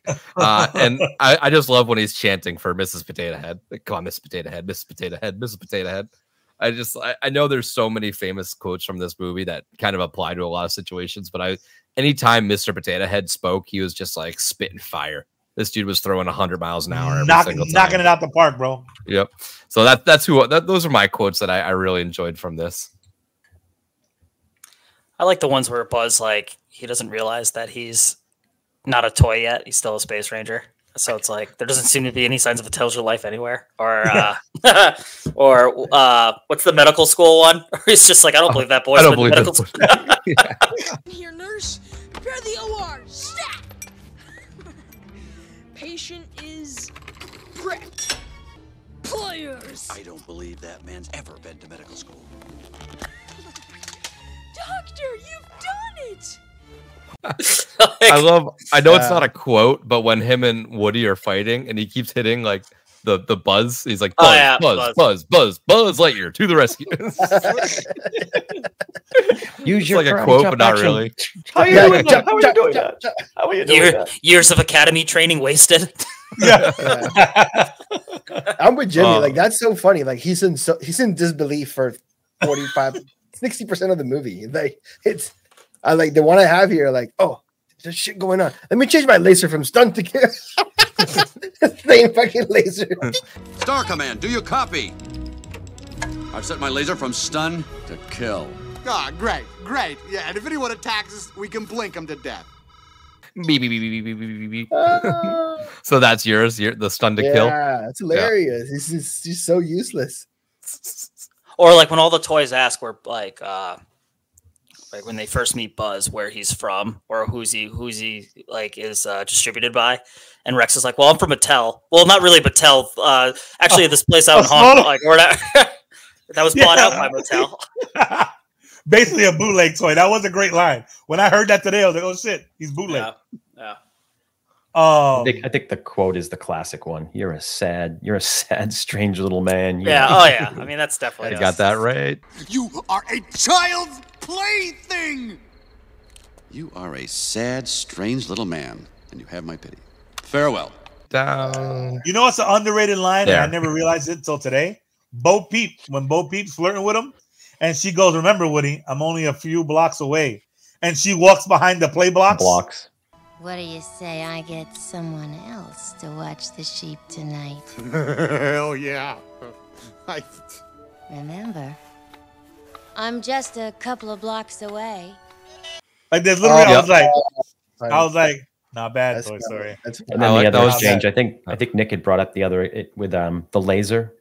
It's like, oh, it's a laser. Oh, Woody, how come you don't have a laser? It's not a laser. It's a light that blinks. What's up with him? Laser envy. Yeah, there's so many in there. Another Mr. Potato Head at the end. It's a Mrs. Potato Head. Oh, I better shave. Yeah, the whole interaction too between Woody and Buzz, where he's just like, "You're a toy." He's like, "Toy." He's like, "TOY." Toy. He's like, "I think you're saying Space Ranger." I think you're searching for Space Ranger, or yeah, Space Ranger. He's like, "The word I'm searching for, I can't say because there's preschool toys present." Like, so many good ones. All right, so let's get into our Stop It segment, where we're going to go through the good, the bad, and the ugly. These don't have to necessarily be scenes. They could be aspects of the movie, but something that maybe made you stop it, rewind it, replay it, and kind of go through. So I'll kind of kick us off. My Stop It for the good. Again, I'm not picking scenes necessarily. I'm picking just Pizza Planet.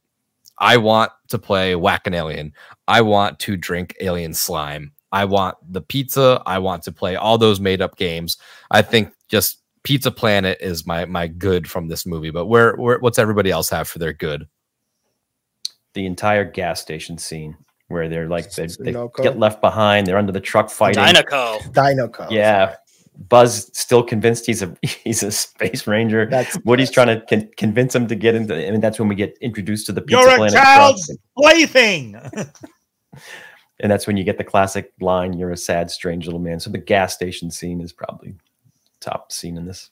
That's dope. Okay, come on. You want a piece of me?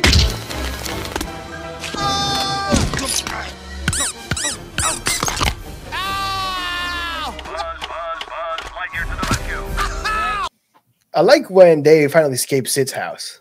Like, you know, Woody, like you don't really like Woody the whole movie because he's just sour, right? Yeah, you're like, whatever, dude. Like, you're not even. But he's a sheriff, right? Like, and he's actually a strategist, and he's the sheriff of the town. But you don't get to see local law enforcement. I've crash landed here on your planet. Right. But you don't get to see all that until he puts up the plan together and hits Sid's house, and that's a badass plan. The whole thing. Thank you. Okay, I think I know what to do. We're going to have to break a few rules, but if it works, it'll help everybody. I love the green army man. They're just hilarious. I think any scene where they put shit together, that's awesome. But yeah, I enjoy Woody. Like, oh, okay, Woody knows what he's doing. Oh, and we forgot to mention the Sid's room, the one toy that was the little adult reference, the toy legs. My wife's favorite, my wife's favorite toy, my wife's favorite thing in that movie is the hooker. I think it's a hooker with legs. The sexy legs with the fishing rod and the hook. It's a hooker. She's so dark. That just hit me. I never noticed that. I had no idea. I didn't pick that up at all. I swear to God, Nick, my wife showed me that. She's like, "That's the best toy in there. It's the hooker with legs." I never noticed that. I didn't put two and two together. Yo, she did it for me today, and I was like, "You're crazy." I was like, "There's no way." Oh, it is. It's a hooker with legs. Oh my god! It's a hooker with legs. Mind blown. What else do we have for the good in this? I would just Jimmy, say, you're good?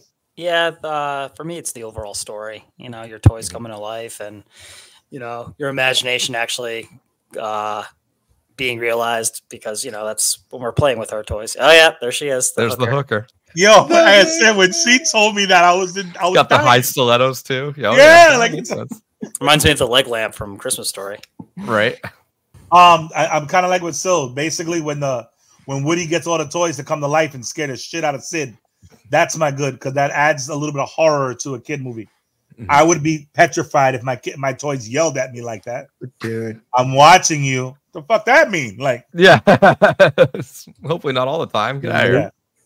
So let's get into the bad. Every good movie has some stuff that, you know, maybe just could have been tweaked a little bit better. For my bad, what really hit me, I said the length of Sid's house. We spent about 40 to 45 minutes of this movie, which is only 81 minutes long, in Sid's house. For me, I felt like we were at that setting a little too long.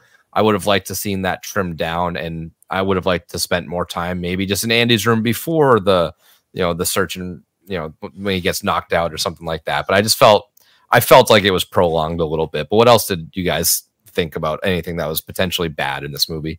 I mean, there's not a lot. It's really hard. It's tough. Mine will probably be a little controversial. I would probably say Randy Newman. You got a friend in me. You got a friend in me. Just the voice. Wow. I can't stand Randy Newman's voice.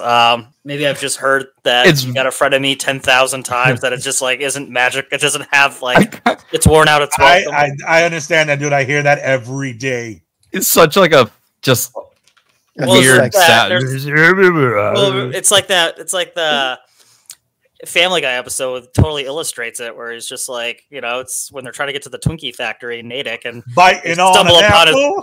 Yeah. And he just keeps like saying like over and over again, like, one bite. Well, it's nice to have music while we eat. Red-headed lady reaching for an apple, gonna take a bite. Nope. She gonna breathe on it first, wipes it on her blouse. 2 bites, and they're like, oh yeah. And that kind of like ruined Randy Newman for me. So thanks, Seth MacFarlane. Which is funny because the You Got a Friend in Me, he wrote it in one day. Yeah, well, yeah. Insane. But yeah, I can see like, that, because who really is listening to Randy Newman? Like, come on. Nobody's just jamming to Randy Newman in their car on the way to work. Yo, like, dude, put that new Newman on, son. That shit is fire. Yeah. He just dropped a new mixtape. That new Newman. Wasn't he the guy that sung the Short People song? Yep. Short people got no reason. Short people got no reason. Short people got no reason. Short people got no reason to live. Yeah, I can see that. What else do we have? I like the people's hair in this movie. So stop it with their hair.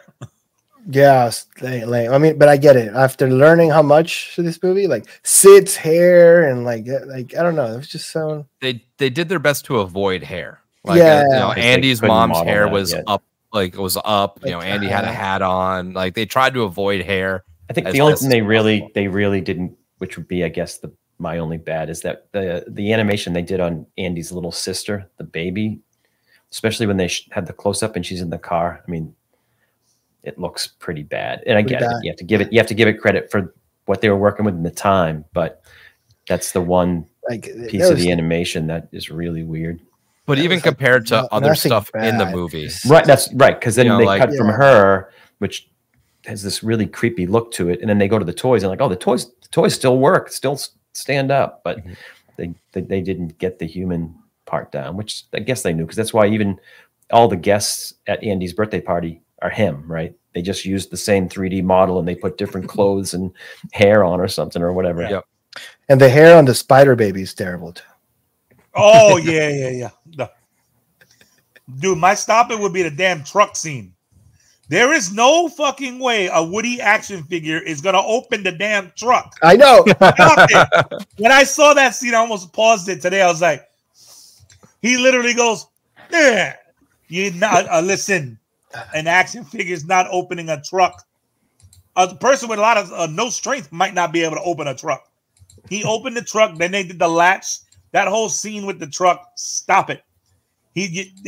No. That's funny. That's funny because that was my exact reaction. I just can't remember these things. It's so like funny.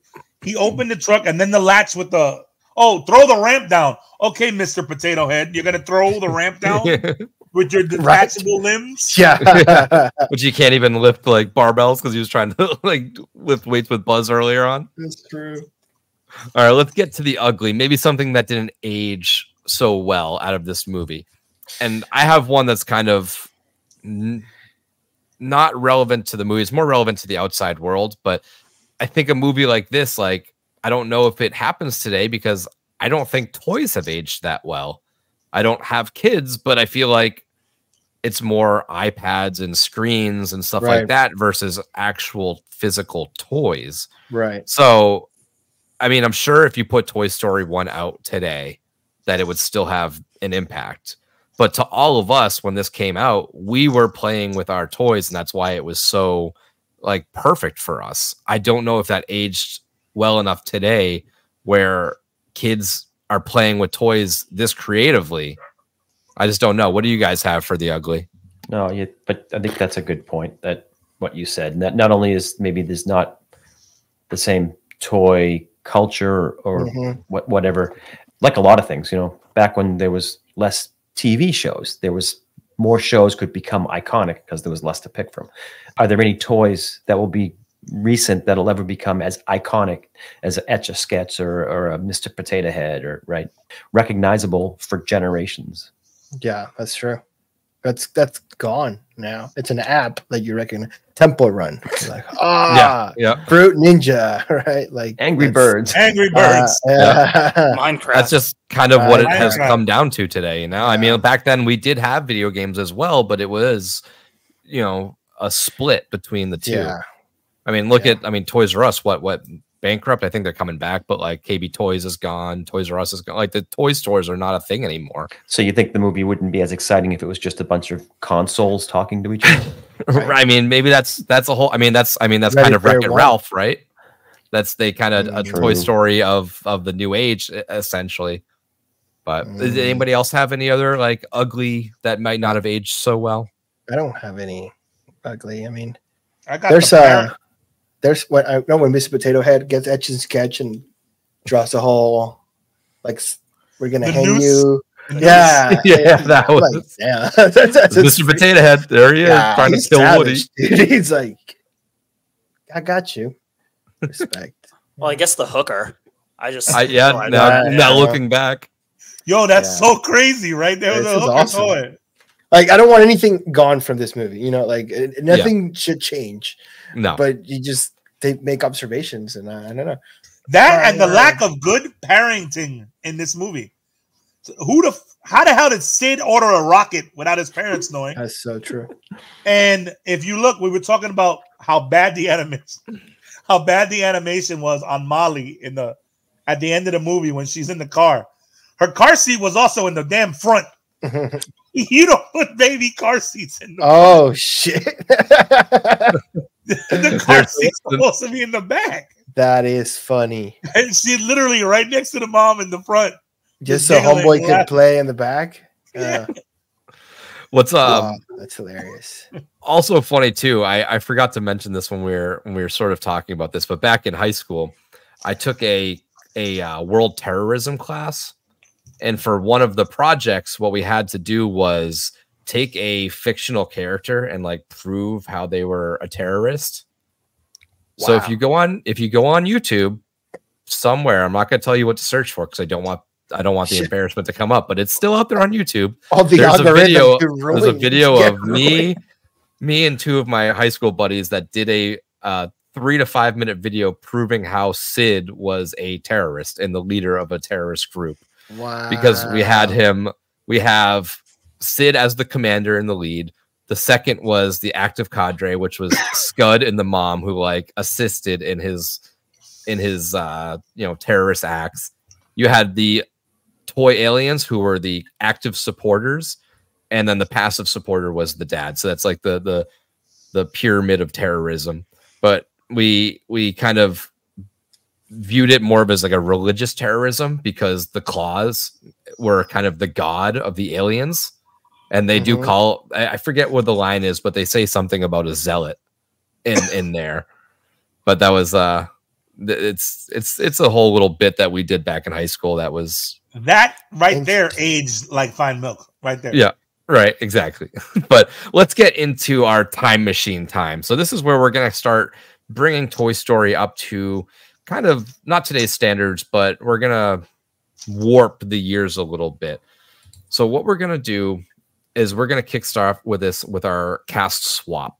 So with this, you can select any movie, TV series, anything like that that you want to recast as Toy Story. And I'll just go first. So I have selected as my time swap or my cast swap as the Super Mario Brothers movie, which is you don't have to do an animated movie, but this cast was just really good. So for this one, I'm going to kind of play things around a little bit. Woody, I'm going to use where he's kind of down here a little. Oh, he's right there. Oh, no, he's down there. I'm going to use Keegan-Michael Key. He voiced Toad, but I'm going to use him as Woody. I think he's got that comedic aspect. I'm going to use Chris Pratt as my Buzz. Mm-hmm. I'm using Anya Taylor-Joy as Bo Peep. I'm using Seth Rogen, wherever he is. Seth Rogen. I'm using him as Mr. Potato Head. Charlie Day is going to be my Slinky Dog. Jack Black is going to be Rex. And I'm using Fred Armisen as Ham. So that is my... Such a stretch. I'm like, what are the voice characters in this movie again? I'm like Woody, Buzz, and who else? Yeah, you don't really need to do a lot, but when I was looking at that cast, it was so stacked. And I was like, that's who I'm going to use. So that's who I'm using my cast swap for. The Super Mario Brothers movie. Super Mario Brothers movie was amazing. So if I got to put this thing in a time machine, I'd recast that. I'm going one of our favorites.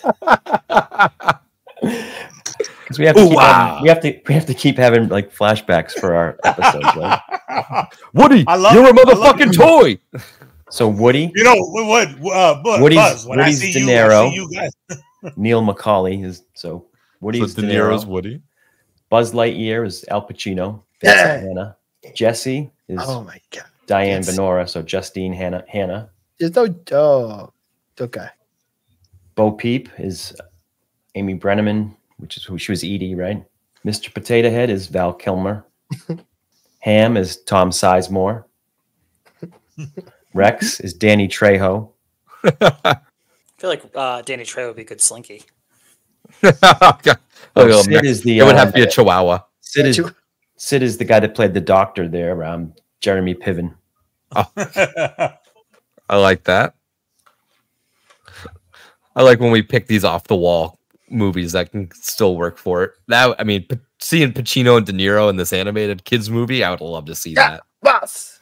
Oh, that'd be hilarious. Who's up next? Sil, you got yours? I do. That's what I got.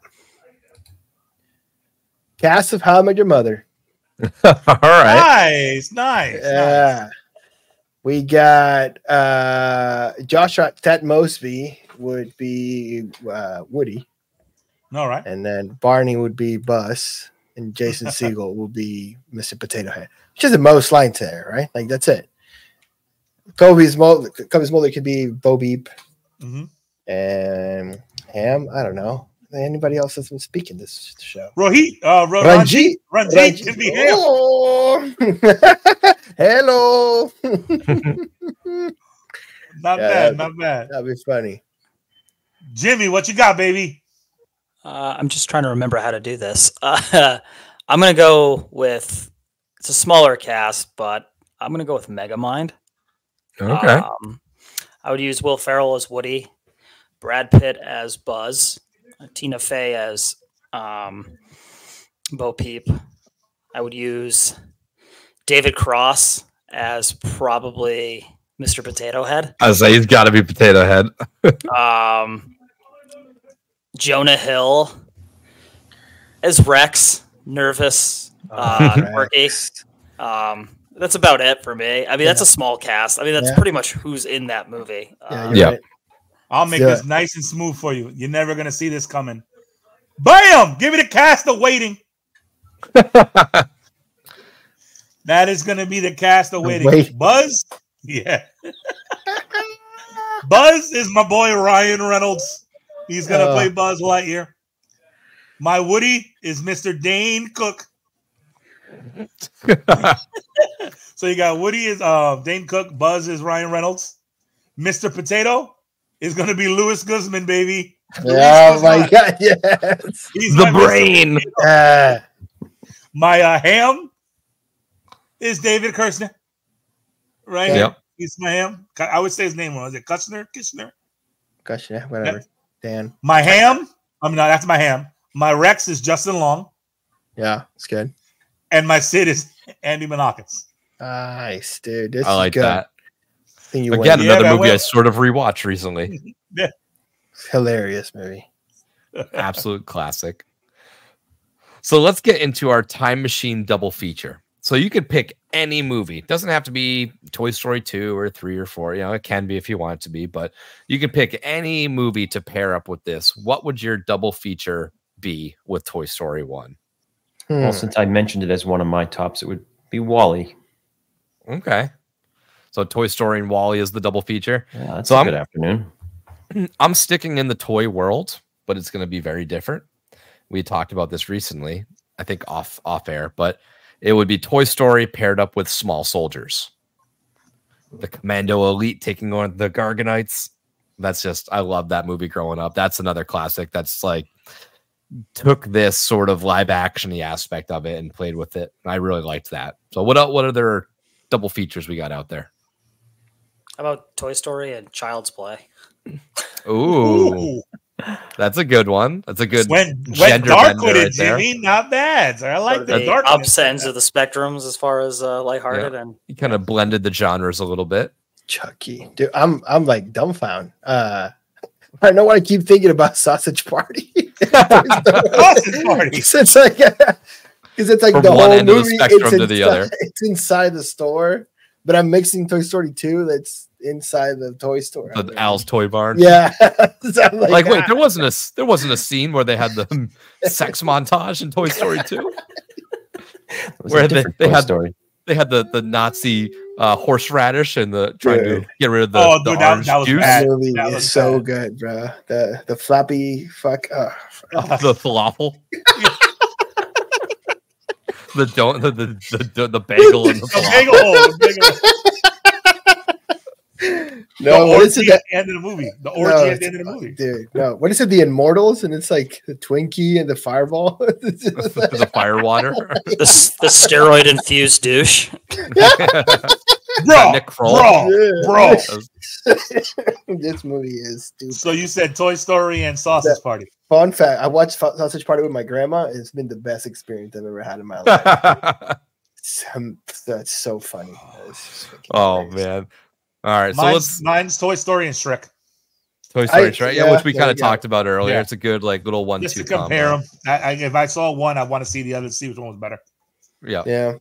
So let's get into our prequel, sequel, requel, remake, spin-off, or pass. Again, this is another movie that seemingly has done most of these things. They've had sequels, they've had spin-offs and stuff like that. They are doing Toy Story 5. It is coming out June 19th, 2026.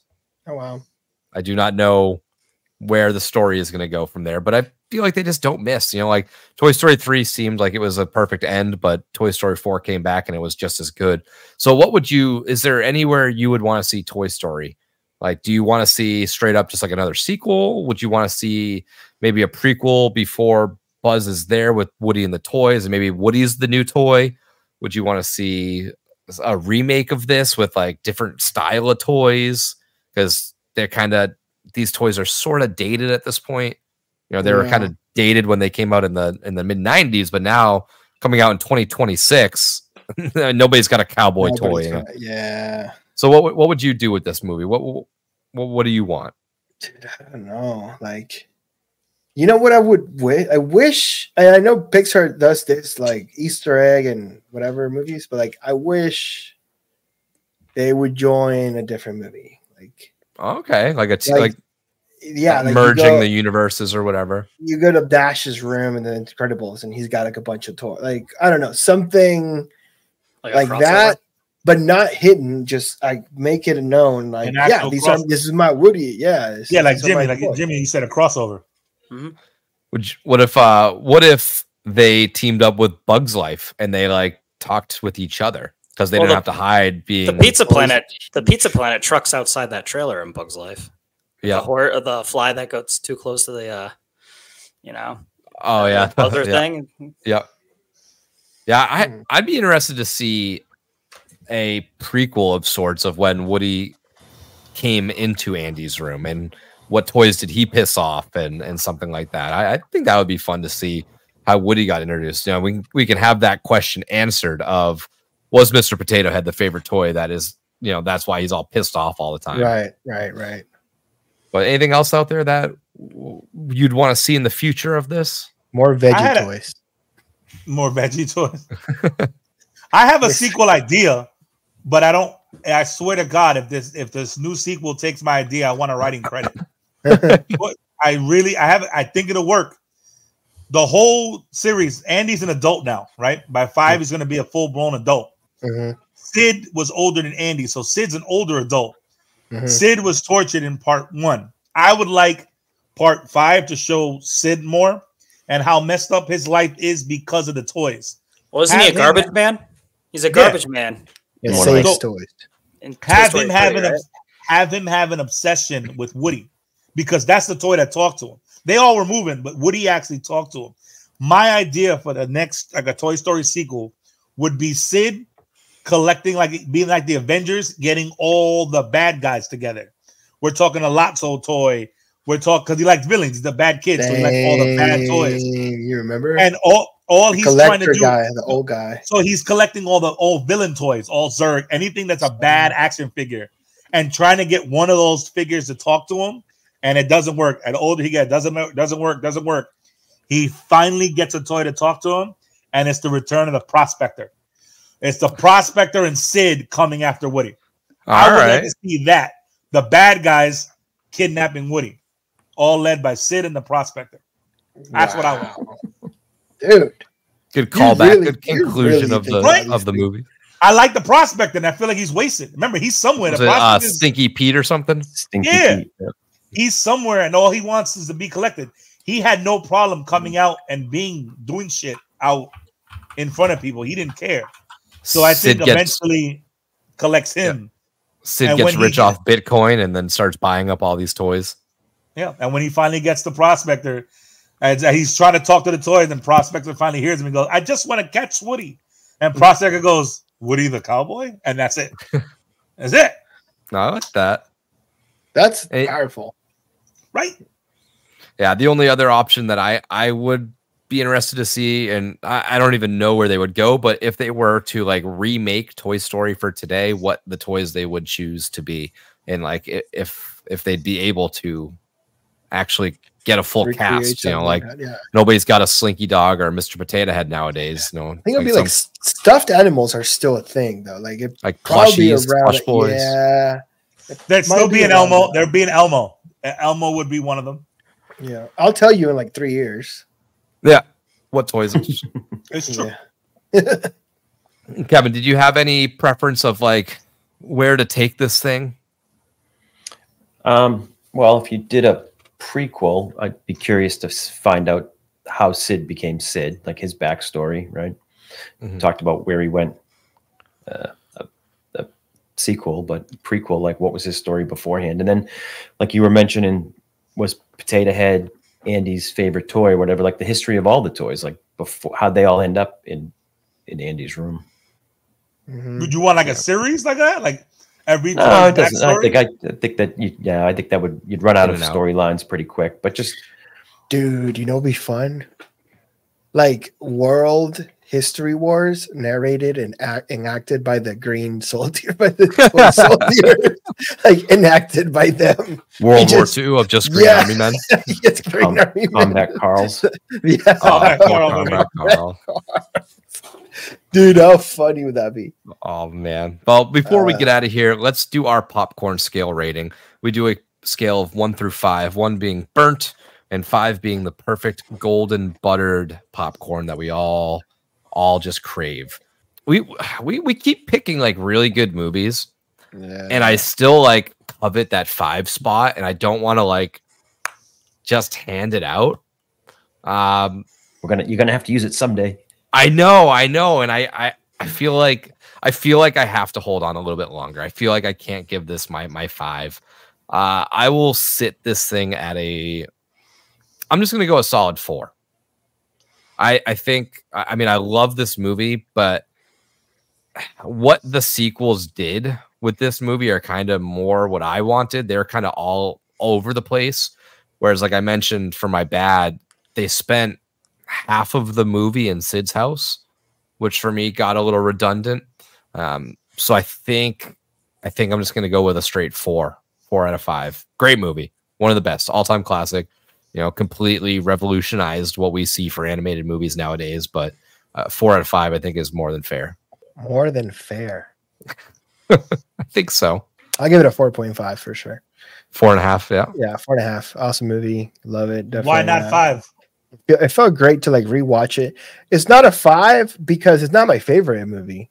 It's not my favorite Pixar movie or Disney movie per se, but it's so refreshing. It's funny. It's like it means a lot in the whole industry, and it's a cool movie to watch with anybody. To be honest, like you never don't want to talk about Toy Story. You can bring up Toy Story in any conversation to anyone, and it's a good time.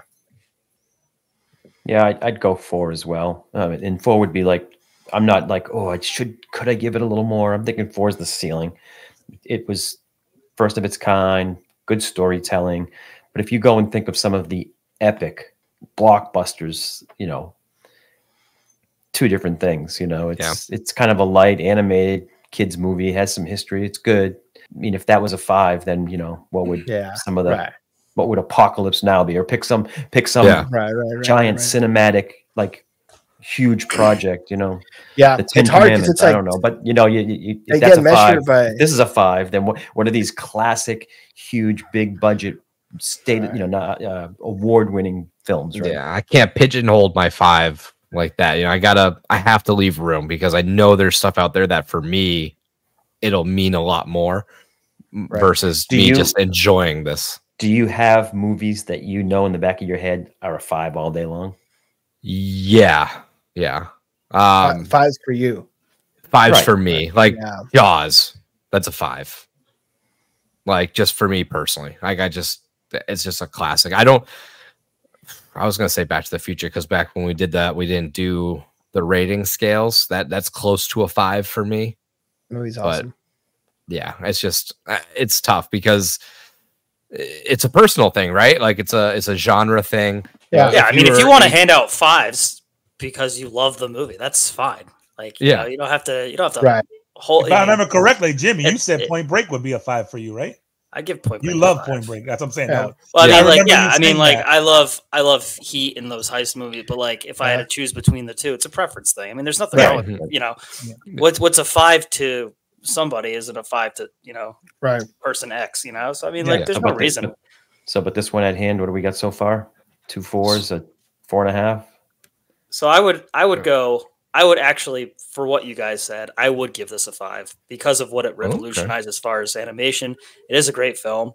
I mean, you always know, like when we review these things, the good, the bad, and the ugly, and it gets when you have to reach for like Randy Newman, you know, that's like bad. Like, I mean, really, it's not even that bad. But like, he was nominated for Oscars, but yeah, it was bad. Yeah, it was bad. Yeah, say it wasn't my preference. He's given it the hair. But like that's what I'm saying. 7/8 of a kernel because he's got to take a little sliver off for Randy. I think this is my first 5 I'm handing out. And well deserved. So I mean, this totally, absolutely revolutionized the game as far as like animated films, and it's not, you know, it doesn't lack in quality or anything. It still holds up to the day. I mean, yeah, sure, the animation, if we're, you know, pulling at hairs here, the animation's a little dated, but it's still for 1995, almost a 30-year-old film. I would give it a 5. 30-year-old film coming up. Yeah, it's coming up. Yeah, mine, I can't give it a 5, but only because it got better as the sequels got better. Because of that, it's a 4.5. It's real close. 4.5 for me because it lacked toys that I liked, and all the other ones started getting those toys. Like it started getting more. Ones. So that's the only reason it's a 4.5 for me. I have a question for you guys. We talked about our favorite Pixars. Real quick, what's your favorite animated movie of all time? not 3D. Any animated movie. What's your favorite animated movie? Mine, Aladdin. Aladdin's a 5 to me. Aladdin's one of my favorite movies of all time. But that's just me. That's my favorite animated movie. It's not even close.